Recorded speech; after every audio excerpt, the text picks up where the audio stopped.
và cùng một can bánh rất official mà đón tiết đây channel bao nhiêu cứ chỉ channel để chạy lấy tẹt tông tận năng chúng này đăng computer và chỉ bị sai nhung tẹt tông từ lờ cả pra website hay năng cầm thi xịn nhá này chắc ngày đi nhưng mà chạy lấy cho môi năng cầm thi muối để nhung như bạn hai việc bạn tha chỉ tool của bạn chỉ cầm thi của bạn này chẳng ta từ mưa tỏ cái nía cầm thi nâng cứ mình mua tha multi tool create anh ấy cái đã mua chẳng mà đây thay vì chỉ tool này vì mình chỉ cầm thi gì chẳng dừng open với máu bà bị thâu mặt cả tiết bạn chẳng bị bạn tập bạn đấy ok bà cầm thi ní bờ dân vậy tới vi miền một nia tràn thì nhung trang này nom chun tỏ cái nía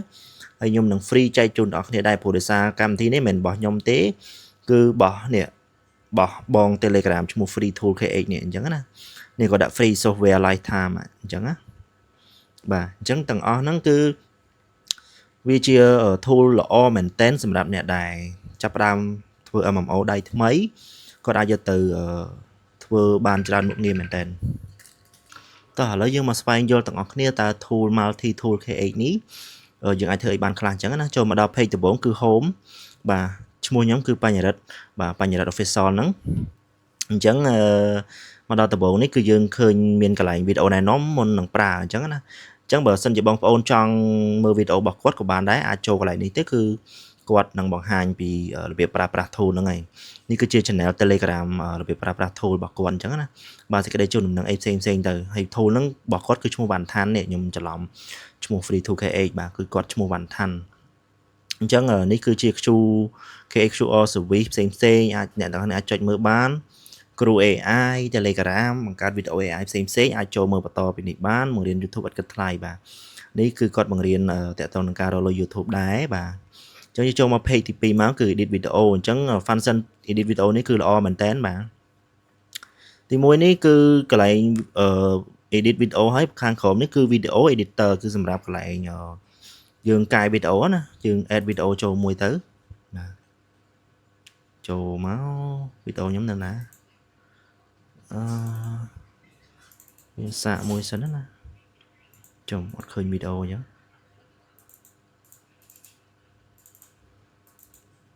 អូខេអត់ឃើញវីដេអូទេឥឡូវនេះប្រហែលជាគេ select folder នេះមកអញ្ចឹងវាមាន2វីដេអូនេះអញ្ចឹងយើងមិនមែន select វីដេអូណាបងប្អូនគឺយើង select folder ដែលមានវីដេអូហ្នឹងយើងទុកនៅណាគឺវាចូលមកកន្លែងហ្នឹងអញ្ចឹងបើកន្លែងនេះយើងអត់យកទេយើងយកនេះមកយើងលុបចោលមកអត់មានកន្លែងលុបអញ្ចឹងអូខេដំបូងវាអាចនឹងរៀងនេះតិចព្រោះខ្ញុំអត់ដែរប្រើ tool របស់គាត់ដែរអញ្ចឹងណា first time របស់ខ្ញុំដែរតែអ្នកទាំងនេះអាចសេរី brightness សេរី flip បានន័យថាត្រឡប់វីដេអូពីឆ្វេងទៅស្ដាំអញ្ចឹងទៅសេរី contrast សេរីអីផ្សេងទៅដើម្បីឧទាហរណ៍ថាអ្នកទាំងគ្នា download វីដេអូមកសម្រាប់ផុសក្នុង Facebook ដើម្បីកុំឲ្យជាប់ copyright អ្នកទាំងគ្នាអាចយកមកកែនៅក្នុងនឹងបានអានេះបើសិនជានិយាយទៅសម្រាប់កែផ្ដាច់ copyright អញ្ចឹងណាបងប្អូនបាទអញ្ចឹង tool កន្លែងនេះអ្នកទាំងគ្នាអាចស្រាវជ្រាវបន្ថែមបានខ្ញុំបញ្យល់ត្រួសទេដោយសារតែក្នុង tool របស់គាត់គឺមានច្រើន tool ពេកអញ្ចឹងខ្ញុំអាចនឹងបញ្យល់ត្រួសទេខ្ញុំអត់បញ្យល់លម្អិតទេបើចង់ដឹងបន្ថែមអាចចូលទៅមើលវីដេអូរបស់គាត់បានតាអូខេតោះឥឡូវយើងចូលមកដល់កន្លែង translate title កន្លែងនេះខ្ញុំគិតថាវាល្អដែរឧទាហរណ៍ថាវីដេអូរបស់បងប្អូននៅកន្លែងហ្នឹងអញ្ចឹងនេះអញ្ចឹងណាអញ្ចឹងវីដេអូរបស់បងប្អូនជាប្រភេទវីដេអូដែលមានចំណងជើងជាប្រភេទអង់គ្លេសអញ្ចឹងណាអញ្ចឹងបងប្អូនជ្រើសកន្លែងនេះមកហើយយើងរកមើលពាក្យខ្មែរនៅលើគេនឹងតែម្ដងហើយយើង translate ទៅអញ្ចឹងវាទៅជាប្រភេទអីគេវិញចាំមើលបងប្អូនដែល down រឿងចិនរឿងភាគអីផ្សេងយកមកណាយើងអត់ដឹងថាចំណងជើងហ្នឹងគេចង់បានអីថាម៉េចអញ្ចឹងយើងអាចបកប្រែតាមកន្លែង translate title នេះបានអញ្ចឹងកន្លែងនេះយើងបកប្រែតែចំណងជើងឯងហើយយើងអាចយកចំណងជើងហ្នឹងយើងយកទៅដាក់នៅក្នុងរឿងឬក៏យើងឆ្នៃចំណងជើងអីតិចទៀតទៅណាបាទជាស្រ័យមែនតើបងប្អូនដោយសារតែអ៊ីនធឺណិតខ្ញុំដើរយឺតណាអញ្ចឹងគឺវាអាចនឹងបកយឺតដែរអញ្ចឹងអាស្រ័យលើបងប្អូនដែរដែលមានអ៊ីនធឺណិតលឿនឬយឺតអាចប្រើប្រាស់កម្មវិធីនេះបាន smooth ឬមិន smooth អីអញ្ចឹងណាបងប្អូនបាទអញ្ចឹងកន្លែងនេះគឺជាកន្លែងដែលអាចបកប្រែចំណងជើងវីដេអូបាន ចឹងឥឡូវយើងធ្វើការ stop ទៅព្រោះដោយសារតែ internet ហ្នឹងគឺវាយឺតតោះឥឡូវយើងចូលមកកន្លែង page ទី3នេះគឺថា tool គាត់អត់សាំញ៉ាំច្រើនទេអាចងាយស្រួលមើលអញ្ចឹងណាអញ្ចឹងកន្លែងទី3នេះគឺដាក់ថា video ហើយខាងលើជួរបើយើងនិយាយទៅវាអា sheet ទី2នេះណានេះដូច sheet ដូច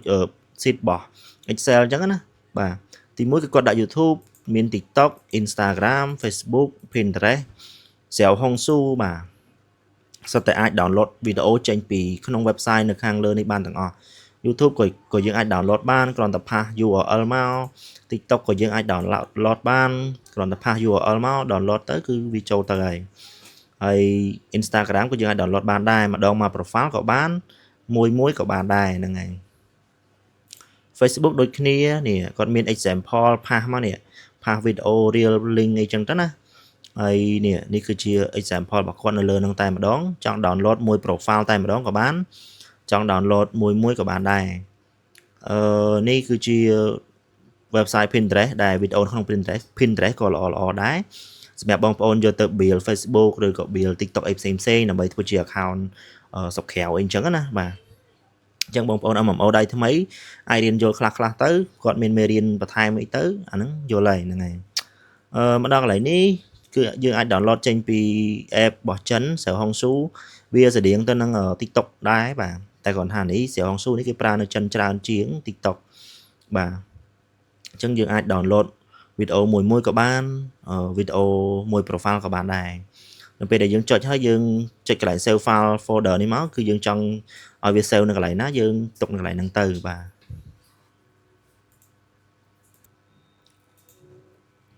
ចឹងយើងបន្តមកទៀតបន្ទាប់ពី download នៅក្នុង sheet ទី2ដែលមាន YouTube TikTok Instagram Facebook Pinterest ឬស្រាវហុងស៊ូនឹងហើយយើងចូលមកដល់កន្លែងរូបភាពម្ដងកន្លែងរូបភាពដូចគ្នាបើយើងចង់ download ម្ដងមក profile តែម្ដងយើង copy profile គេមកហើយយើងសេរីកន្លែងនេះគឺយើងដាក់ copy link profile គេមកដាក់កន្លែងនេះមកហើយកន្លែងនេះគឺយើងដាក់កន្លែងដែលយើង download ទុកនៅណាយើងប្រើវាមកណាហ្នឹងហើយងាយតែម្ដងគឺងាយស្រួលមើលហើយសម្រាប់កន្លែងដាក់ cookie គាត់នឹងបរៀននៅក្នុងវីដេអូរបស់គាត់ដែរអានេះខ្ញុំអត់ប្រាប់ទេបងប្អូនអាចចូលទៅមើលវីដេអូរបស់គាត់បានគាត់មានបរៀនពីរបៀបយក cookie យកមកដាក់តែបើសិនជាបងប្អូនអាចនឹងផាស link ទៅ download បានតែម្ដងយើងមិនបាច់ដាក់ cookie ក៏បានដែរហ្នឹងហើយអញ្ចឹងទី1គឺ Facebook profile យើងដាក់មក profile តែម្ដងដល់ពេលទី2យើង download នេះ per line អាហ្នឹងបានន័យថាយើង download ម្ដងមួយ line 3-4 profile អីចឹងណាបាទអានេះបើតាមខ្ញុំយល់អ្វីដែលគាត់ដាក់មកហ្នឹងណានេះបាទអញ្ចឹងបងប្អូនអាចស្រាវជ្រាវបន្ថែមទៅខ្ញុំគ្រាន់តែបញ្យល់ត្រួសទេទី3គឺ Pinterest profile អញ្ចឹងយើងអាច download ឧទាហរណ៍ថាអ្នកដែលផុសនៅក្នុងកម្មវិធី Pinterest ហ្នឹងយើង download រូបភាពបានម្ដងមក profile តែម្ដងរូបភាពរបស់គាត់ស្អាតច្រើនក្នុង profile គាត់អញ្ចឹងយើងអាច download ម្ដងមួយ profile តែម្ដងអញ្ចឹងខ្ញុំសូមអត់បង្ហាញទេព្រោះដោយសារតែក្នុងនេះគឺគាត់ដាក់មកងាយស្រួលមើលតែម្ដងគឺយើងផាស link URL មក URL ហ្នឹងបើយើងនិយាយទៅវាស្មើនឹង link ដែរអញ្ចឹងណាហើយកន្លែងនេះគឺយើងកន្លែងកំណត់ពេលដែលយើង save ទុក download ទៅទុកណាអីទុកណាអញ្ចឹងទៅពេលដែលយើងចុច fit វាមកវា load នៅខាងក្រោមនេះ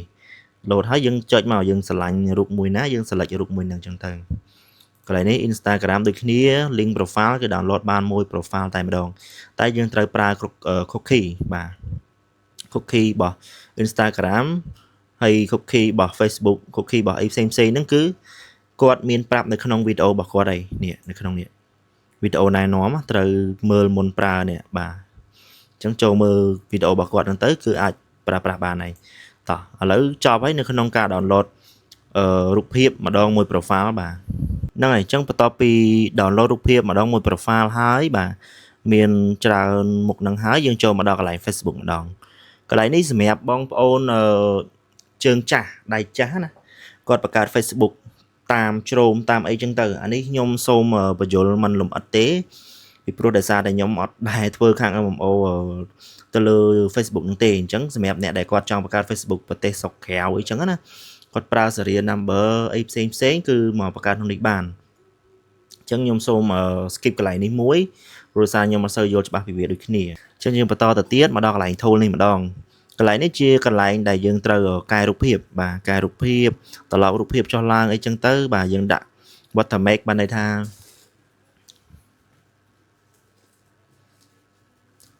ាយើងដាក់ឈ្មោះ logo យើងនៅលើរូបភាពអញ្ចឹងណាបាទយើងដាក់ watermark ដាក់អីនេះគិតថា tool មួយនេះដូចជាសាមញ្ញទេដូចជាមិនសូវចាំបាច់អីបញ្យល់ច្រើនទេចូលមកដល់កន្លែងបាត់ watermark កន្លែងនេះប្រហែលជាលុប watermark ចេញអីចឹងណាបងប្អូនបាទខ្ញុំមិនសូវដឹងដែរ rename title បាទយើងអាចនឹង rename title ជាមួយនឹងសំឡេងរបស់យើងឬក៏វីដេអូរបស់យើងបានច្រើនដែលគ្រាន់តែបងប្អូនយើងចុច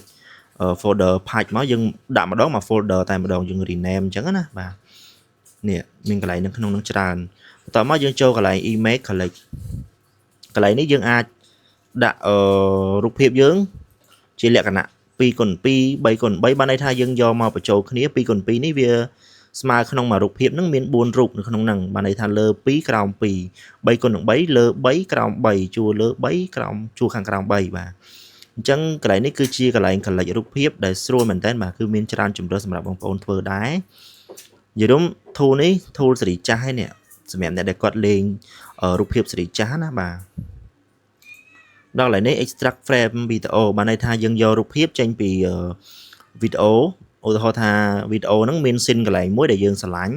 កន្លែងហ្នឹងរូបភាពហ្នឹងស្អាតយើងចង់យករូបភាពចេញពីវីដេអូមួយហ្នឹងយើងអាចចុចកន្លែងនេះបាន extract frame ណាបាទ extract frame វីដេអូហ្នឹងយើងអាចយកចេញបាន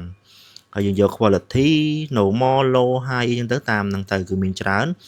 គឺថា tool នេះដូចជាមិនចាំបាច់ទៅលម្អិតអីទេបងប្អូនអាចស្រាវជ្រាវខ្លួនឯងបន្ថែមបានតើឥឡូវយើងចូលមកដល់កន្លែង movie គឺជាកន្លែងដែលបងប្អូនចង់បានខ្លាំងមែនតើហើយពេលខ្លះ tool នេះក៏គេលក់ទៅពេលខ្លះក៏គេ free ទៅតែអ្នកដែល free គឺតិចបំផុតហើយខ្ញុំបានសាររួចរាល់ហើយdrama box ហើយនឹង resort នេះណា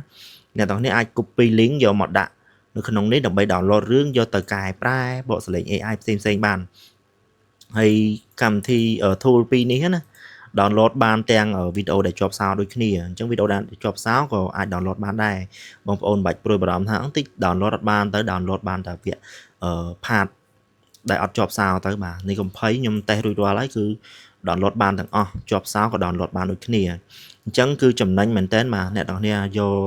tool នេះទៅប្រើគឺល្អមែនតើសំខាន់គឺគាត់ free តែម្ដង free lifetime ណាបាទហើយនឹងមានការ update អីផ្សេងៗអ្នកទាំងគ្នាអាចចូលមើល channel របស់គាត់បានអ្នកទាំងគ្នាអាចចុចកន្លែងនេះទៅហើយដូចជាអស់ហើយកន្លែងនេះអត់ពិបាកទេគ្រាន់តែបងប្អូន pass link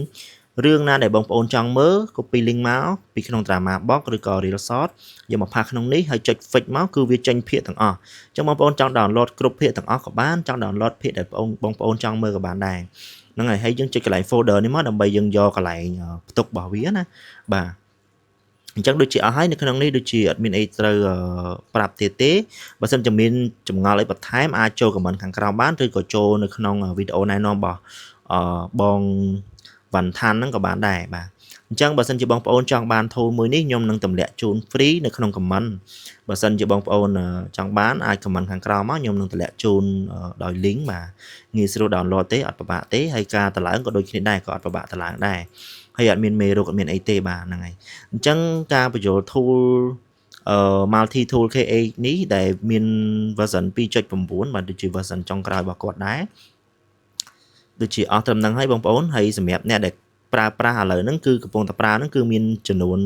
2471នាក់បាទហើយអ្នកដែលកំពុងតែប្រើនៅលើកម្មវិធី app ដូចដែលខ្ញុំបើកនេះតែម្ដងគឺមាន752នាក់អញ្ចឹងអ្នកដែល download ណាអ្នកដែល download គឺគាត់កំពុងតែ download បាន2471នាក់ឯងហ្នឹងហើយអញ្ចឹង tool នេះដូចជាចេញយូរដែរនេះដូចជាចេញ2ឆ្នាំមុន2024បាទអញ្ចឹងអស់ហើយបើសិនជាបងប្អូនមានចម្ងល់ឬគិតថាវីដេអូនេះមានប្រយោជន៍សម្រាប់បងប្អូន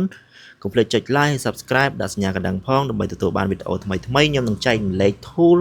ក៏ដូចជាមេរៀនផ្សេងៗទាក់ទងនឹងកុំព្យូទ័រឲ្យបានច្រើនចាជូនបងប្អូនអរគ្នាហើយបងប្អូនអរគ្នាមានចម្ងល់អីបន្ថែមអាចចូល comment ខាងក្រោមបានខ្ញុំបាទបញ្ញរិទ្ធ official bye bye